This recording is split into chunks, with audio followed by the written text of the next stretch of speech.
Voilà, nous sommes de retour avec Laetitia Lemeunier dans notre émission « Je prends ma vie en main grâce à l'hypnose ». Laetitia, nous avons parlé de la prise de poids, le contrôle, la gestion de ce poids.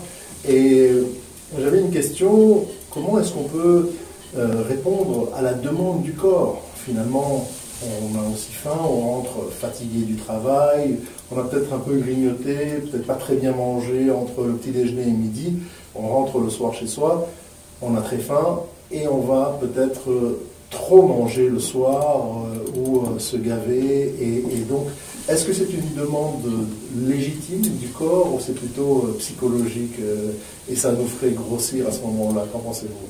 Alors, c'est vraiment psychologique, hein. On n'écoute pas notre corps et surtout on ne donne pas la bonne réponse. Hier en hypnose collective là, sur le poids, j'ai commencé à faire ça en entreprise. Je leur parlais d'une anecdote et tout le monde un petit peu s'est retrouvé dans cet exemple. Souvent, on rentre du travail, tout le monde dit on est tous un peu fatigués, et on rentre, on est fatigué. Normalement, la réponse première à « je suis fatigué », c'est se reposer. Ouais. Ce que l'on fait, nous, au quotidien, à peu près, on fait une généralité, hein, c'est pas forcément tout le monde, mais quasiment. Ce que l'on fait, c'est la première chose, se diriger vers la cuisine, ouvrir le frigo. Alors que la question du corps, c'est « je suis fatigué » et tout ce qu'il demande, c'est d'aller se reposer. Et souvent, on a des personnes qui ouvrent le frigo, qu'est-ce qu'elles font? Elles regardent, elles scannent le frigo, elles ne savent pas trop pourquoi, elles cherchent un truc, et on va refermer, et on va aller directement chercher le placard du goûter des enfants, et on va les finir un petit peu les paquets. Il faut savoir que quand on mange à ce moment-là, on va demander au corps de travailler et d'être fatigué encore plus puisqu'il va devoir digérer. Donc là, nous, ça nous permet de se dire, on s'est fait du bien, on s'est récompensé encore de la journée, d'où les récompenses de tout à l'heure, voilà, je me suis fait plaisir. Et en 30 millisecondes, chez l'individu, c'est la culpabilité. Donc, en quelques secondes, on arrive vraiment à « j'ai envie de me faire plaisir ». Là, on a notre colocataire qui nous veut du bien, qui nous dit « fais-toi plaisir, t'as droit, mange ». Voilà, tu as passé une grosse journée, tu le mérites. Donc là, on mange, et quand on mange, on se rend compte, mais pas trop. Voilà. Le colocataire, je dis pour nos auditeurs, c'est le colocataire dans la tête, hein, pas le colocataire avec qui on vit éventuellement. Oui, c'est ça, voilà. On est fait un peu de plusieurs sous-parties. Voilà, on a un côté rebelle, limitant, et le côté positif, normalement. Celui qui nous fait du bien, il nous veut du bien en tout cas, mais peut-être pas dans les rondeurs et dans les hanches. Voilà. C'est ça. Donc la demande du corps, elle n'est pas écoutée ou c'est une fausse demande du corps? Non, c'est pas une fausse demande. Quand le corps a faim, parce qu'il est carencé, il lui faut de l'énergie pour travailler, hein, c'est quand même une machine qui est énorme, à ce moment-là, il va faire un appel. Seulement, il sait faire qu'un appel au sucre. Les gens pensent qu'ils ont besoin de manger du sucre, alors qu'ils ont besoin de manger d'autres choses, des protéines, pour travailler sur les muscles, pour être concentrés, etc. Et c'est ça le problème. C'est que les gens écoutent l'appel au sucre, et ils vont manger du sucré pour se faire un plaisir immédiat, parce que ça crée de la dopamine, ça fait du bien, ça fait plaisir. Après, on a le colocataire qui nous dit, on culpabilise, c'est pas bien, j'ai pris des kilos, je manque de motivation, je suis pas motivée, etc. Donc là, on passe sur plein d'émotions, et c'est ce qu'on parlait tout à l'heure, les problèmes émotionnels, où on se fait du bien, et d'un seul coup, on déculpabilise, on trouve qu'on est nul, etc., etc. Et c'est là qu'on prend du poids. Par contre, si on mange en toute convivialité, on mâche bien, donc l'importance de mâcher, je le dis à toutes mes clientes, mâcher 12 à 15 fois avant d'avaler, savourer ce que vous mangez, à ce moment-là, on pourra voir, et souvent ça se passe, hein, quand on part en vacances, on mange bien, on rigole bien, tout est convivial, on prend notre temps, on n'est pas stressé dans la journée, et là on peut voir qu'on n'a pas pris de kilos. Donc, comme quoi, le corps, avec les émotions, c'est comment je mange et surtout l'intention que j'y mets quand je le mange. Il faudrait en fait ne plus travailler, être en vacances tout le temps. Ce serait pas mal. Hein. Ah, oui, d'accord. Donc en fait, les kilos en trop, c'est la faute au travail. Pas forcément que au travail. Il y a des gens qui sont très bien au travail et ça se passe mal à la maison. Ça dépend de l'environnement. Ceux qui ont envie de se jeter aussi sur la nourriture en rentrant du travail, c'est peut-être que chez eux, il se passe des choses où ils ont besoin de compenser, où il y a un manque affectif, souvent. Donc il y a beaucoup de choses à creuser, il y a beaucoup de choses à faire sur les kilos émotionnels, et l'important c'est vraiment de travailler à ce moment-là sur les émotions et gérer le stress, mais surtout redonner toute la confiance que l'on a en soi et de se permettre aussi d'être heureux. C'est un très très beau programme. Et comment est-ce que vous reconnaissez, Laetitia Meunier, comment est-ce que vous reconnaissez une personne qui arrive chez vous avec un problème de poids normal, on va dire comme ça, juste perte de poids parce qu'elle a trop mangé, ou un perte de poids de ses kilos émotionnels? Là, on va amener vraiment un questionnaire. On questionne, on prend du temps, on pose beaucoup de questions, et à partir de toutes ces questions, on voit bien s'il y a un problème alimentaire ou pas que alimentaire. Et là, il faut travailler sur l'alimentation, il faut travailler sur le sport, forcément, et on va travailler sur la confiance en soi, la gestion du stress, se permettre aussi de vivre ses rêves, d'être heureuse ou d'accéder, en tout cas, à ce que l'on souhaite faire, s'accomplir, tout simplement. Très bien, je vous remercie de ces éclairages sur donc cette gestion du poids, et j'invite tous les auditeurs à aller voir sur le centre Gaïa au Perfect Center et de vous contacter si besoin est. En tout cas, le sujet prochain qu'on a parlé, que je voudrais aborder avec vous, c'est le sujet de la douleur chronique. Parce que vous avez travaillé auprès des mutilés de guerre, vous avez travaillé également avec des gens qui sont en douleur, en fatigue chronique. Alors on sait que grâce à l'hypnose, on peut gérer la douleur chronique. Je commence à le faire personnellement beaucoup, et ça fonctionne très bien. Comment est-ce que vous déprogrammez en fait le signal de la douleur chronique? Comment est-ce que ça se passe? Alors, la douleur chronique, c'est vraiment une douleur qui se prolonge dans le temps. Elle peut soit exister parce qu'il y a vraiment un problème mécanique, mais aussi le problème mécanique peut avoir été résolu. Et là, à ce moment-là, la douleur a été programmée par le corps, parce que le corps est mémoire, et il peut se déclencher et rester en tout cas au quotidien longtemps, quelques années, où s'arrêter à un moment donné. Là, en sophrologie et en hypnose, puisqu'on travaille beaucoup dessus, on va pouvoir défocaliser ce signal d'alerte qu'amène le corps pour dire attention, là il se passe quelque chose et il y a une douleur en tout cas qu'il faut prendre en main. On va déprogrammer en défocalisant et en amenant comme un brouhaha interne.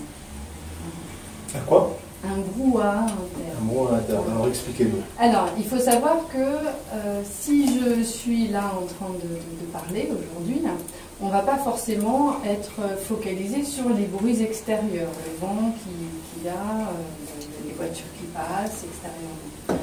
Alors, je vais uniquement être focalisé sur les questions, la voix, le micro et ce qui se passe en tout cas dans la pièce. Le signal, c'est pareil. Si je me focalise sur le signal, il va se nourrir, il va prendre de l'ampleur, on va entendre que lui. Si à un moment donné, je le laisse de côté et je me mets à focaliser sur autre chose, donc je demande à mon cerveau de traiter en priorité une autre information, lui va venir en bruit de fond, et fur et à mesure, je vais un petit peu l'oublier. Il sera toujours existant, on ne l'enlève pas. Par contre, on atténue l'échec de douleur ou de gêne. C'est ça, donc on va évacuer la douleur quelque part d'autre, on va la décentraliser de l'esprit de la personne, d'accord? Mais lorsqu'il s'agit, par exemple, on a parlé de la douleur chronique, parlons par exemple de quelque chose qui vient souvent en cabinet, c'est l'arthrose, d'accord? Chez les personnes âgées, de plus en plus, donc il y a cette arthrose qui fait vraiment mal. Et comment est-ce que vous traitez l'arthrose? Je ne traite pas l'arthrose, je traite le symptôme, la douleur. On travaille aussi sur la fibromyalgie, les scléroses en plaques, tout ce qui est un petit peu douleur chronique, aussi la fatigue. Donc ce n'est pas forcément un signal douloureux, c'est aussi un signal de gêne. On parlera tout à l'heure des acouphènes, où je suis spécialiste depuis 2011 sur la recherche acophénique, et c'est pareil, c'est pas douloureux, mais c'est un signal qui est récurrent et qui revient tout le temps. Voilà. D'accord, on va parler des acouphènes tout à l'heure, c'est un sujet très important. Mais en tout cas, pour cette douleur et cette fatigue chronique, Vous travaillez en sophro et en hypnose.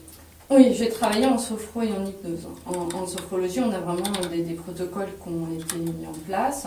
Et en hypnose, on va travailler sur l'inconscient pour lui dire on a entendu, voilà, le signal. On met en œuvre ce qu'il faut pour traiter la douleur ou la problématique. Mais maintenant qu'on a entendu, tu n'as plus besoin d'être là constamment. Voilà. C'est ça.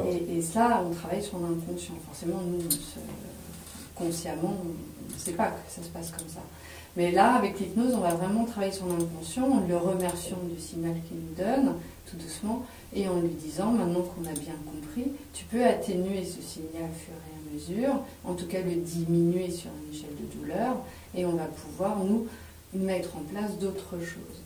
C'est ça, et donc, en fait, dans mon expérience, pratiquement en une séance, on arrive à atténuer la douleur de 5, 6 à 8 points pratiquement sur l'échelle de 0 à 10, ce qui est énorme. Et donc, combien de séances à peu près, dans une statistique, vous programmez pour quelqu'un qui a des douleurs aiguës d'arthrose ou de lupus? Je pense à des patients qui sont venus me voir pour ça. En sophrologie, on fait des cures de 6 séances. Okay. Voilà, pour vraiment apprendre, parce qu'en sophrologie, on apprend des techniques, des outils que les gens vont mettre en place tous les jours dans leur quotidien, à chaque fois qu'ils ont une douleur. Par semaine? 6 séances par semaine? 6 séances par mois, une fois par semaine, je veux dire? On fait une fois par semaine, et tout doucement, au bout de la 3e, on écarte de 15 jours à 1 mois, au fur et à mesure, pour que les gens deviennent autonomes. Ce sont des thérapies brèves, il faut qu'ils soient autonomes, et on leur apprend des techniques.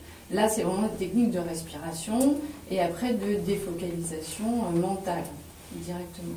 Et aussi de se mettre un petit peu dans une bulle de détente pour ne plus focaliser sur la douleur même, et à ce moment-là de pouvoir travailler sur des membres qui sont pas douloureux, c'est-à-dire les autres membres. Tout à fait. Et est-ce que vous travaillez également sur la douleur immédiate, la douleur qui vient d'arriver? J'ai jamais fait. Désolée. Non, mais parce que je pense à quelqu'un qui va, par exemple, se fouler la cheville ou se tordre, ou avoir un ligament déchiré. Donc, non, j'ai pas eu de traumatisme immédiat devant moi pour essayer. Voilà. En tout cas, par l'hypnose, on y arrive. On peut le faire, ouais. On y arrive puisqu'on a des pompiers qui sont formés en hypnose. On l'a vu dans notre formation où, grâce à cela, ils arrivaient à ne pas envoyer à l'hôpital directement quelqu'un qui avait subi un accident de voiture, et puis puisqu'ils pouvaient soulager immédiatement la douleur sur place, sur le terrain, comme on dit. Et donc ça pouvait donc bien sûr atténuer, pratiquement anesthésier la douleur qui était là. Donc ça c'est très intéressant et c'est très puissant. En fait, ça montre à nouveau la puissance du mental et comment, grâce au thérapeute, la personne peut accéder à cette force-là pour contrôler sa douleur qui lui arrive. Le thérapeute ne guérit rien du tout, il ne fait que ouvrir la porte pour permettre à la personne d'accéder à cette force de son mental et pour s'auto-anesthésier quelque part. Oui, c'est vrai. Il faut savoir qu'on ne guérit pas, voilà. C'est sûr. On ne travaille pas sur le besoin mécanique et le symptôme. Par contre, on va pouvoir diminuer l'échelle de douleur, et ça pour vivre mieux au quotidien. Et c'est ce que l'on dit tout le temps, même moi à mes patients acophéniques, on ne guérit pas, par contre on leur permet de mieux vivre. Et c'est plutôt... Ah non, c'est extraordinaire, c'est extraordinaire. Oui, voilà. Moi je vois des gens qui ont plus de 70 ans, leur conjoint vient et me disent c'est un miracle, c'est extraordinaire, il peut bien marcher maintenant, et c'est très gratifiant parce que ça fait plaisir de pouvoir soulager la douleur des gens, notamment des gens âgés ou pas âgés, peu importe, mais en tout cas c'est quelque chose de très très puissant. C'est que ce soit la sophrologie ou l'hypnose que l'on utilise en cabinet. Voilà. On va parler des acouphènes, à moins que vous vouliez rajouter quelque chose sur la douleur, Laetitia. Non, sur la douleur, hein, forcément, il n'y a pas que des personnes âgées. Hein. Moi, je traite des maladies de Crohn avec des ados, Oui. voilà, Ah ouais. qui est vraiment des problèmes intestinaux et qui amènent des fortes douleurs. Et tout doucement, en leur emmenant ces outils de capacité à se détendre et à mettre de côté la douleur, bah forcément il y a moins de spasmes et les enfants ont une réelle, ça pèse réellement juste après la séance. C'est-à-dire que d'un seul coup ils ont mis de côté la douleur parce qu'on les a embarqués dans une histoire un petit peu féerique ou autre chose. En tout cas on a défocalisé et tout doucement les douleurs se font de moins en moins récurrentes. Et ça, c'est plutôt exceptionnel parce que toutes les douleurs chroniques, il faut savoir qu'il y a quand même beaucoup de médicaments à prendre et les gens ne peuvent pas être tout le temps médicamentés à haute dose tout le temps. Et le fait de pouvoir leur apprendre une technique de relaxation et de défocalisation, en tout cas de la douleur, leur permet tout doucement de gérer les médicaments pour que le corps puisse mieux prendre ces molécules-là.